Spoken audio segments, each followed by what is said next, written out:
At about the time that John Strugnell was being admitted to a hospital in Boston, Robert Eisenman sensed that the tide had turned in his favor, at least temporarily. At a quiet dinner meeting in a New Orleans restaurant during the meeting of the Society of Biblical Literature, Eisenman concluded a business deal with E.J. Brill, publishers of L'Eden, a deal that he hoped would make the actions of the new international team and the Israeli Antiquities Authority wholly irrelevant. More than a year before, in August 1989, at the time when the Dead Sea Scrolls first became a media cause célèbre, Eisenman had been contacted by people who were watching all this in the papers, as he now puts it, and they said they would start showing me pictures because they figured I would know what to do with them. The pictures were photographs of the unpublished Cave 4 fragments, large black and white glossaries of varying quality that represented every last shred of inscribed parchment and papyrus under the exclusive control of the international team. Although Robert Eisenman refuses to discuss his source's identity because of the continuing legal proceedings, he has assured me that he would be prepared in 4 or 5 years to talk about these things and tell everyone who should get the proper credit. And there is no question that his shadowy source of information, his deep scroll, does deserve much of the credit. For as long as the Department of Antiquities and the international team maintain control of physical access to the documents, the critics could do nothing but complain. But once a set of scroll photographs got into the hands of the outsiders, there would be nothing to stop them from, God forbid, looking at any or all of the scrolls. The debate still rages among Qumran insiders about where these pictures came from. Some claim that they come from the estate of a Jordanian photographer, Najib Albina, who worked at the Rockefeller Museum in the 1950s. Others claim they come from the Huntington Library in San Marino or the Center of Ancient Biblical Manuscripts in Claremont, California, both places where copies of the scrolls photographs have been deposited under lock and key several years before safekeeping, lest anything ever happen to the originals in the war-torn Middle East.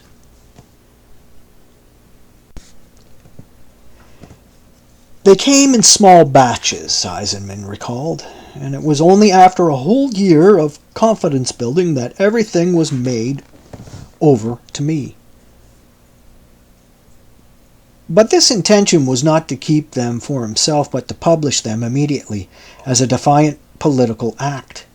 He therefore shared the secret with Professor James Robinson of the Ancient Biblical Manuscript Center in Claremont, an internationally recognized scholar and editor of the Nag Hammadi texts from Egypt, who had come out publicly against the unconscionable delay in the publication of the Dead Sea Scrolls.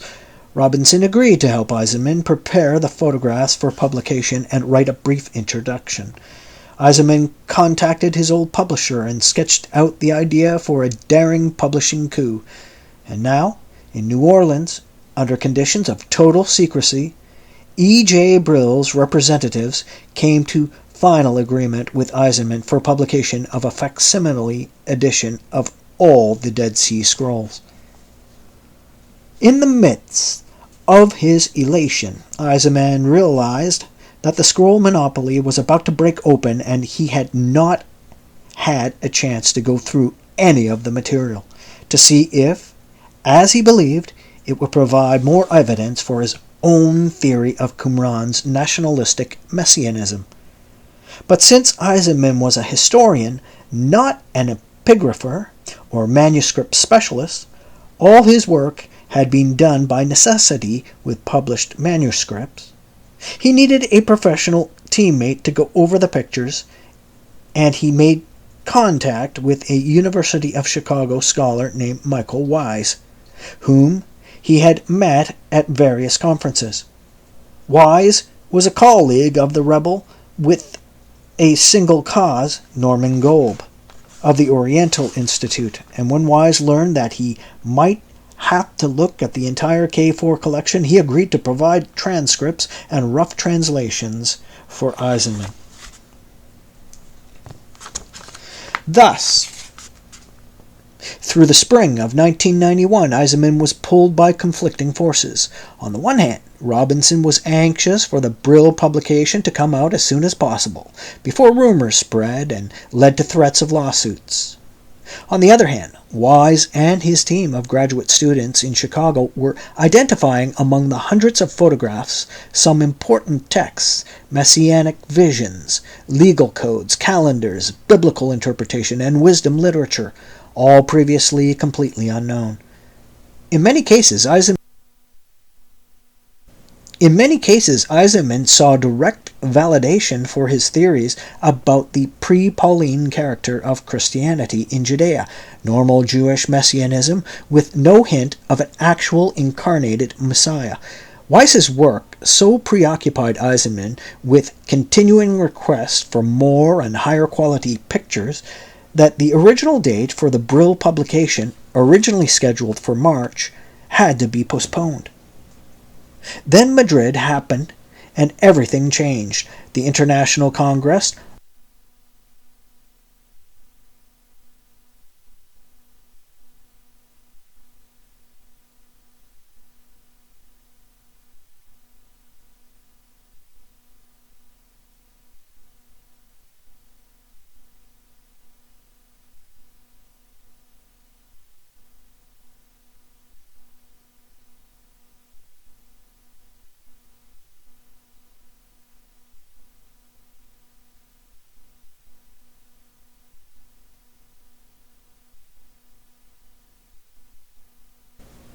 Then Madrid happened, and everything changed.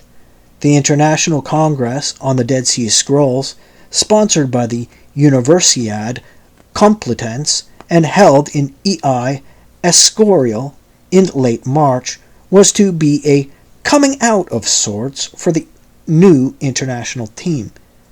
In addition to the normal coterie of active scroll scholars who were invited to give papers, Schiffman, Talman, Demont, and Qimron, among others, editor-in-chief Emmanuel Tove, met formally for the first time with the associates Emil Puek and Eugene Ulrich to discuss the reassignment of documents to new official editors. There was also to be a touch of medieval pomp and circumstance, the bow-tied eminence Grise of Scroll Studies. Professor Frank Moore-Cross of Harvard bowed his head amidst the general applause of his colleagues to receive a Medal of Honor from Queen Sophia of Spain. The general warm feeling of scholarly self-congratulation was, however, marred by two unpleasant incidents. By the spring of 1991, Herschel Shanks had been declared persona non grata by the Israeli Antiquities Authority. The IAA went so far as to prohibit any of its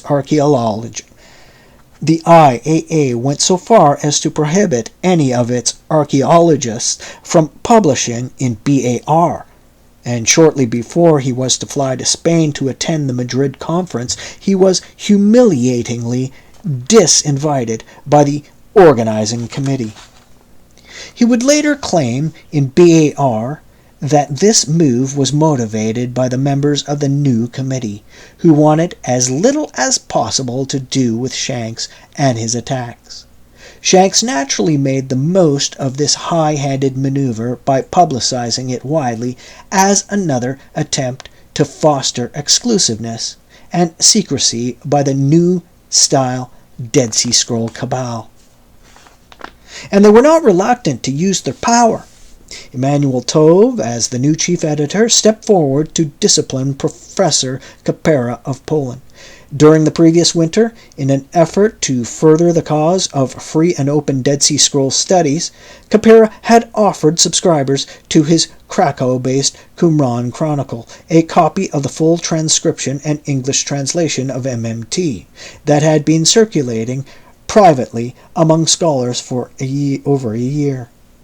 Inspired by the spirit of the Mogolani Resolution, he believed he was striking a blow for academic freedom, and Herschel Shanks, announcing Kapera's offer in the pages of BAR in a slap at the closed world of Qumran studies, acidly referred to Poland as new home of the free press. Yet for the Israeli Antiquities Authority, this was a very serious matter. Not since the days of John Allegro had any scholar so brazenly challenged the international team's absolute monopoly of first publication. And this was a breach of protocol even more egregious. And this was a breach of protocol even more egregious than Allegro's, since Kapera reportedly received the document anonymously and did not claim to have made either the transcript or the translation himself. Less than a week before the opening of the Madrid Congress, Kapera received an angry, threatening letter from Emir Drori, declaring that his unauthorized distribution of MMT was a violation of all legal, moral, and ethical conventions, and an infringement on the rights and efforts of your colleagues. Drori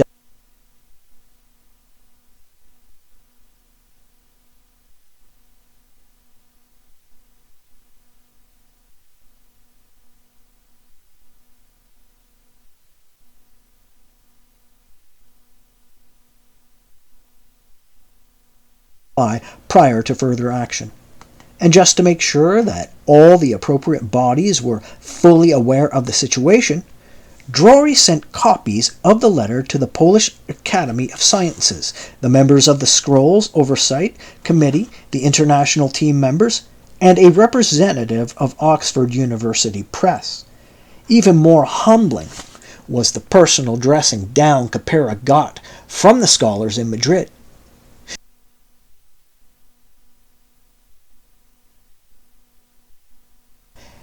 His response was to express his sincere apologies and promise to discontinue the distribution of the MMT transcript immediately. The efficacy of the international team's hardball approach was not lost on any of attendees at the conference, not least of all on the editorial representative of E.J. Brill. They got frightened, Eisenman recalls bluntly and sadly, because they saw the vicious feelings that were involved. And the representative was kind of naive, and he misunderstood. He thought they were complaining about the pictures of MMT. He didn't realize that they were just complaining about this guy's transcription. It was all confusing to him. And he wrote a report to the bigwigs at Brill. The upshot of the entire matter was that in apparent fear of a scholarly boycott and or legal action, Brill suddenly decided to cancel its publication agreement with Eisenman and Robinson.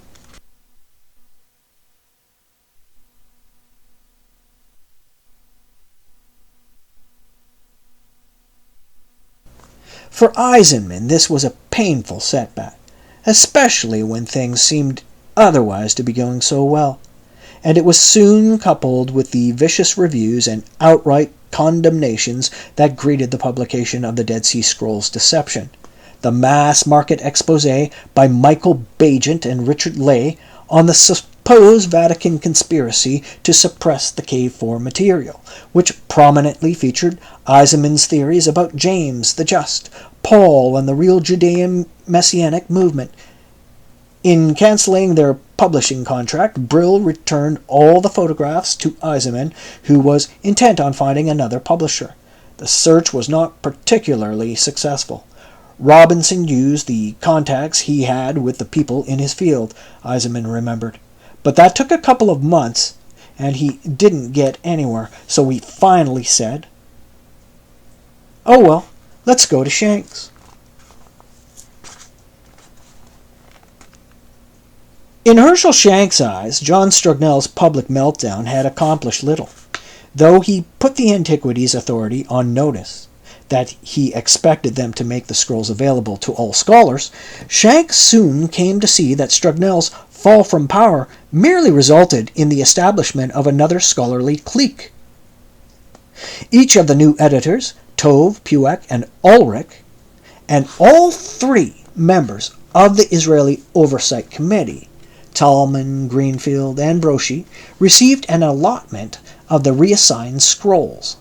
Though the quality of their scholarship was not in question, this smacked of at least a conflict of interest. Shanks had, in the meantime, formulated a quite different strategy to bring down the Qumran House of Cards. Some years before, he had heard about the existence of a secret concordance of all the K4 material, a bound Xerox copy of a card file that had been compiled in the late 1950s and early 1960s by four young scholars, Joseph Fitzmyer, Raymond Brown, Willard Oxtoby, and Javner Texador, on behalf of the international team. In 1986, Avi Aten, then serving as director of the Israeli Department of Antiquities, denied knowing anything about it, but Shanks was convinced of the reliability of his sources, and he eventually learned that this concordance, duplicated and distributed privately in 1988 by John Strugnell to get the publication work moving, might be another way of getting at the unpublished K4 texts.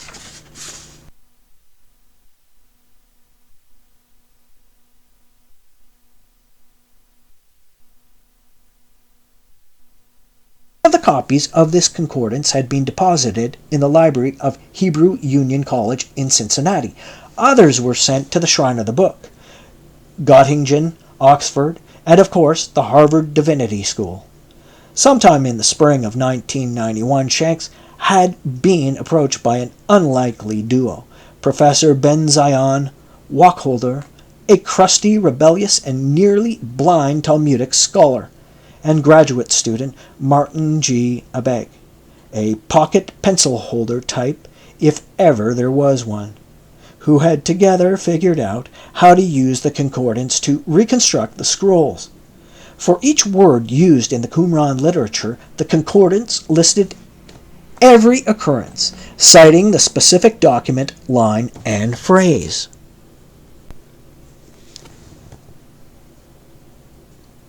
Under the conditions of the late 1950s, working backward, reconstructing the text from the card file, though possible, would have been a painfully tedious undertaking.